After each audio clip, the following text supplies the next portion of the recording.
Let's see if we can do this.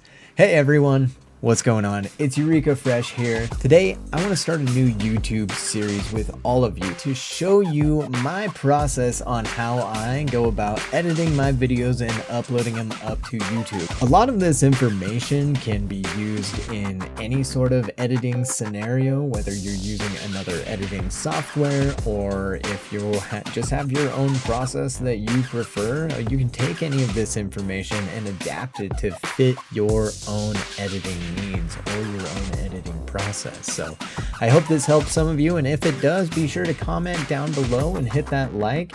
Let's jump into Adobe Premiere.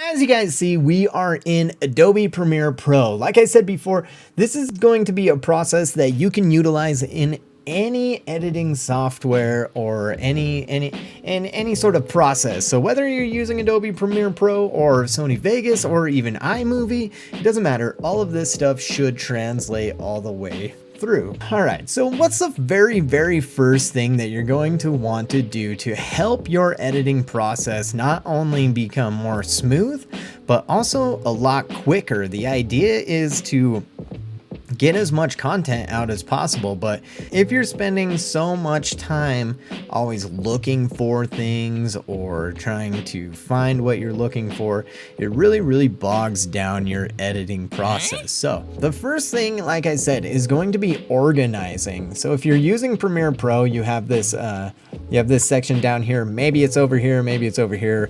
Premiere, you can really change everything around. So if this isn't exactly what it looks like, just look down here for your projects folders down here. You're going to make 3 different bins. One's going to be for your sound, one's going to be for your footage that you're using, and one's going to be for your artwork. So those are the 3 different things that make up any video. So that's going to be your sounds. These are the songs that you're using. If you have any added audio that you want to put into it, put it all in here before you start your editing, so then you know it's all going to be there. These are the 3 main things that I always try to put up: is sounds, footage, and artwork. A friend of mine showed me this process, and gosh, it has really helped me. Let's take a look at it and kind of dive into some of the things that I want to talk to you about as far as what are some of the fundamentals that I use whenever I'm editing a video. First and foremost is my 7-second rule. As content creators, we're trying to, entertain people, but we're also trying to ensure that people keep their attention on it, right? And one of the things that I always think about is the goldfish. So you could also call this the Goldfish Rule. What I mean by that is they say that a goldfish can only remember something for 7 seconds and then it forgets. Well, humans are about the same when it comes to retaining information. That's why phone numbers are 7 digits long, is that we have a difficult time with retaining information after 7 different items. And it's kind of a similar thing that I like to use with this, is that goldfish principle. Is every 7 seconds, if you take a look at this timeline here, there are no clips in here that are very large. This is probably one of the longest clips that I have right here. So let's see, speed and duration. So this is 7 seconds exactly, just a little tiny bit over. This one's 6 seconds there. This one here, 6 seconds as well. So those are very large bits in the video, and I like to keep those larger bits kind of in the middle. We want to be switching a lot of stuff up very quickly for them. I'll just show you what I mean here. We've got boom,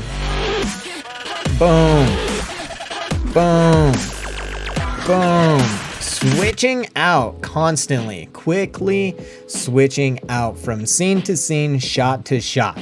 Let me show you a very simple way of creating this 7 seconds. What I like to consider a zoom technique. We'll just delete this out so that we don't have to worry about anything. I see that at 7 seconds, there's some audio that I might want to highlight. Keep this size here. And what I'll do is I will make a single cut right there, right as the audio starts up. And then this piece, I'll go up to my effects panel and I will make this entire thing zoomed in. So we'll bring the scale up. We'll position my face back into the shot, try to get it squared up. We could probably zoom in even more just to get it fully in the picture there, right? Now, unfortunately, this footage is only at a 720, so zooming in doesn't really, it becomes a little bit more pixelated. However, if you're using higher res, you can zoom in a lot better. The reason why I did that, and you see, I'm not going to keep this whole thing zoomed in, is because what I did was I changed all these values here in this motion area. And so what I'm going to do is I'm going to cut it and I'm going to select this last piece, and we want to return to the original position. So how are we going to do that? I'm going to go back to the original position. I'm just going to click in the X and the Y. I'm going to hit Control C or Command C for copy. We'll click onto the last bit of footage and we'll just paste that value in that position. We'll do that again. We'll go back to the first one. We'll go Control C, go to the last bit, Control V. And now that will put it into that same position of the frame. However, we're still zoomed in. We're still zoomed in 450%. We don't want that. We want to go back to the original amount, which is 100% value. We're going to go back over here. Boom. So now what we have, the new one, dude. Ultra, you're not in our Discord? What the frick? #1 highest anime betrayal? Oh my god. Boom. And right, just like that, we're able to do a very simple, quick edit to jump your attention to change from the full picture, now highlighting something that I said or something that happened in the game. You're able to zoom in and zoom back out to the original position very, very easily. Pretty cool, huh? Cool. So what's next? So you don't necessarily have to do a zoom in effect. This can be 1,000 different ways of editing. This is just something that I like to use for maybe you don't have more footage. Maybe you're only utilizing one piece of footage. Well, you want to keep a congruent storyline, like you're having a conversation with somebody. You want to keep it congruent. You're not going to jump over from one side to another side of footage.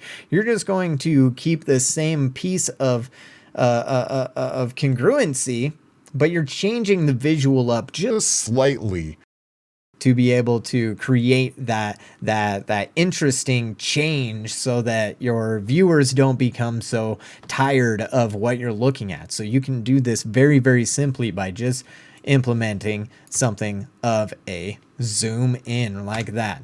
Pretty simple change right there, right? Every second that you, or every 7 seconds that you want something new to happen, something to focus on while you're editing.